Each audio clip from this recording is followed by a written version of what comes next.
Hi, today I'm going to talk about how we can switch your career from academia to industry. Many people have asked me this question, so I thought of making a video on that. So you may be working as an assistant professor, um, may not be in permanent tenure, or you may be doing your postdoc, or you may be in your final year of PhD, and you want to make a move to the industry for whatever reason. How do you make that move, right? How do you switch from a career in the academia to career in the industry, right? You may be facing a lot of challenges. To begin with, where do I find my work? How do I apply? Right? So yeah, I like to throw some light on how I can do all those things. So the first thing is to explore where you can find opportunity. What are the relevant skills that you have which will be valued high in the industry? Not all the skills that you have learned in the academia will be of use in the industry. Some of that will be used, but not all of that will be used, right? So to do an evaluation of that is very, very important. You may not be able to do that yourself. You may need to talk to people for that, right? If you have seniors, you have other colleagues in your academic department who have done industry job in the past, talk to them, right? Some of your professor might have experience of working in the industry also. I know many professors that do consulting activities in that industry, so it's good to reach out to them, talk to them, explore your opportunity, right? You may not be very comfortable with the professor, but certainly you can be very comfortable with the seniors that have completed education from your department. Just reach out to them, talk to them, have a one-on-one conversation, right?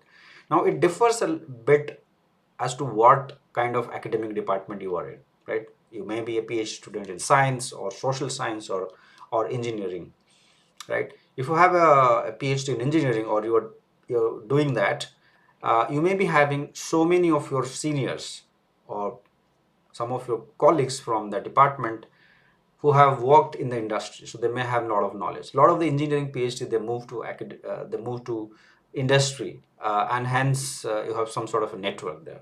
But that's not the case with the science PhD, for example. People with PhD in physics or maths or statistics, well, not in statistics, but in other form of science, for instance, in chemistry or in zoology, botany, anthropology, geology, these pure science areas, many of them do not have any clue as to how you can explore opportunity in the industry, because nobody from your department in the past has worked in the industry, or maybe very few have worked, and you may not know them, and you have no idea how to reach out to them, right? You may not have that good network, actually, right? This is true in some country than the other. For instance, this is true in a country like India, less true in country like US, where many people from academia actually work in the industry. So they do have a network, but in India that's not the case. Actually, most people who do a PhD, they end up being in the academia, right? Things are changing also in India, but it's still by and large the academia that is attracting most researchers, right? All right, so first thing is to explore, right? If you do not have any clue how to do that, the best thing is to have a profile on LinkedIn and connect with people from your field. Imagine you have a PhD in geology, and you want to know where in the industry I can work as a PhD in geology or as a PhD in chemistry. Just connect with people who have PhD in chemistry, right? Connect as many people. If you add 10 people, LinkedIn algorithm will show you another 10 people who have got PhD in the same in the same field that you have in, and then just connect with them. In LinkedIn, unlike in many other social media platforms such as Facebook, you can reach out to random people, right? That's not a problem. People will accept, most people will accept your invitation to connect, And then what will happen is that a lot of people share very important information on LinkedIn. So you will come across that. You will have an idea as to, okay, where these people actually work out. Now, good thing is that you may not just get information from people from your own country, but also from other countries, right? And that's really helpful actually, right?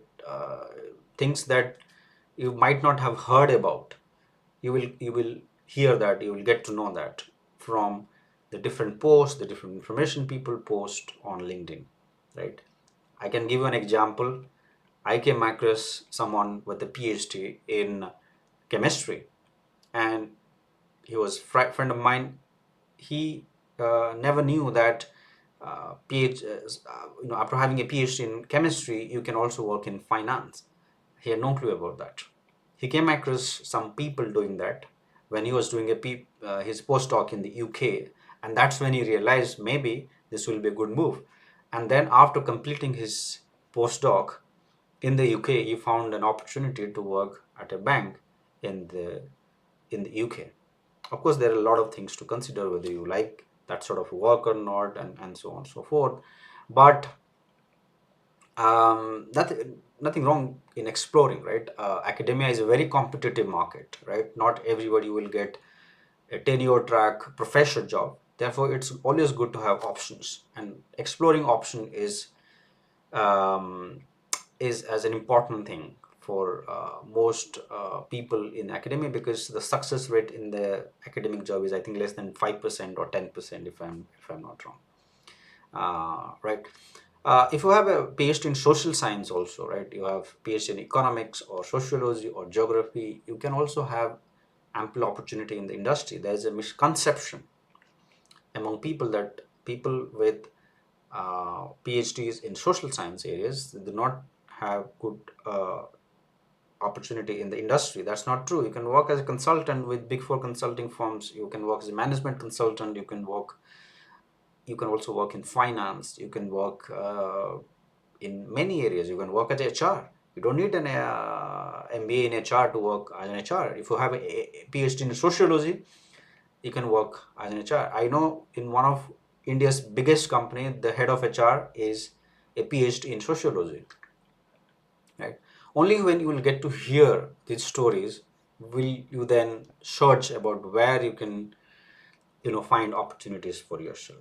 And there may be many reasons why you need that, because a lot of time people don't get jobs in academia. The pays are very bad. Sometimes work life balance is not that great, especially for postdocs and PhD scholars, and many of them are literally frustrated and they really want to get a job where there is a bit of balance, there is stability, and there is more money. Let's face it, that's also important.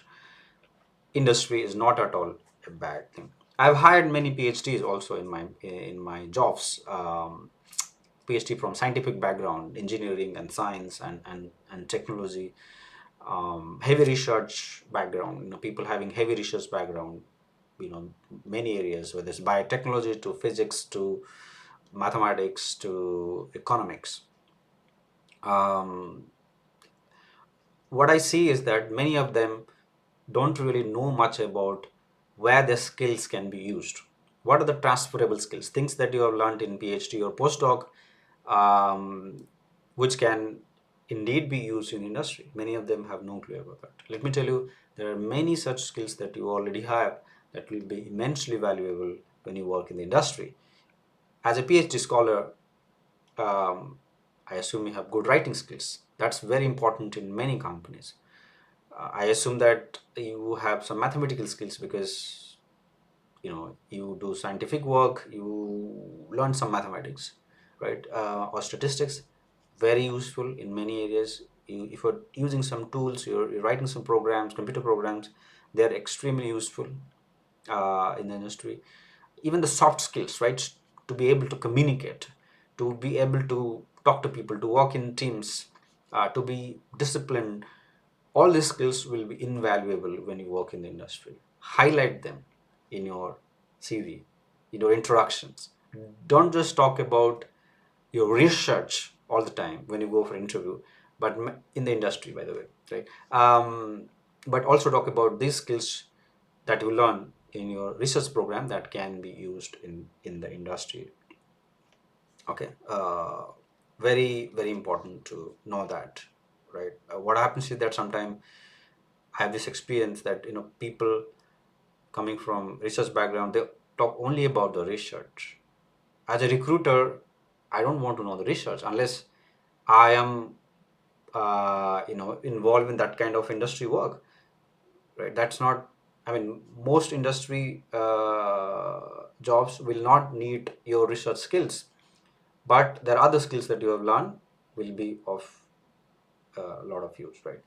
Also, let me tell you that if you have PhD in engineering and some science, you may also find opportunity in your area. That's different thing, by the way. If you are a PhD physics guy and you want to work in an electronics company, using technical work that you have done as part of your research, that's also possible. But the opportunities are very less there. I do not know many PhD, science or engineering PhD, who get opportunity to work in R&D sector in the industry. There are a few, but again, the requirement is also very less. But there are other opportunities also. You can work as a data scientist, as an AI engineer, as a software engineer. In banks, you can work as quants.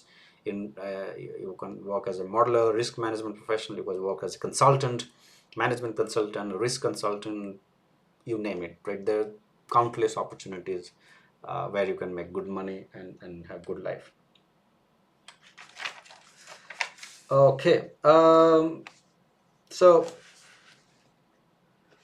good to have one-on-one conversation with people to get some mentorship, because when you start out, I think things can be a bit overwhelming with a lot of information on the internet. You probably have no clue how to start, where to start, how to make your CV, who to reach out to, how to apply, right? How to write a motivation letter, and so on, so forth. So good to have a mentor. If you can find one, that's always good. You can always reach out to me also. But good to do that.